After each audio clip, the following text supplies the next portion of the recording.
L'arte, il rispetto dell'ambiente, il riciclo possono diventare strumenti di espressione di uno spirito creativo e artistico. Così accade per l'artista siracusano Marco Veneziano, che ha realizzato diverse opere ispirate al tema del riciclo. Il Centro Pio La Torre, in collaborazione con l'associazione Alimede di Siracusa, ha organizzato e ospitato una sua esposizione di oggetti, quadri e tanto altro per il rispetto dell'ambiente e contro gli sprechi ambientali.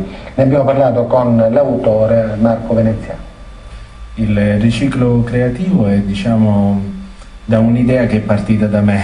Su tutte le iniziative che io ho sempre partecipato come artista, volevo fare qualcosa appunto per la città e con piccoli oggettini creativi realizzati con materiale ormai destinato al cestinare, e quindi polisterolo, pietra, carta e via discorrendo. Ho realizzato dei quadretti e dei piccoli oggettini appunto anche possono essere messi in vendita, ecco.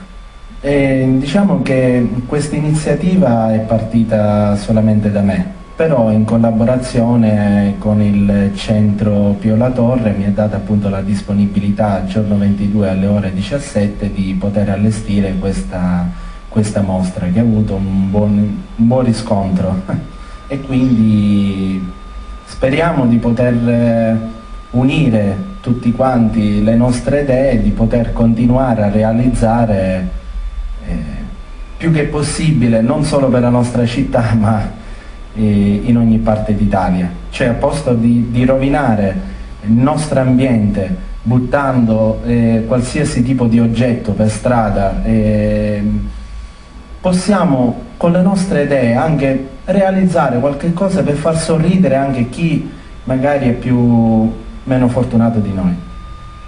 Ebbene, con l'arte chiudiamo l'odierna edizione di Video 66, l'informazione dei siracusani. Noi vi ringraziamo per aver seguito la nostra informazione e vi auguriamo una buona giornata a tutti. TG66 è anche online. Visita il sito www.video66.com e segui da tutto il mondo le ultime notizie del TG66. TG66 è il primo telegiornale online di Siracusa.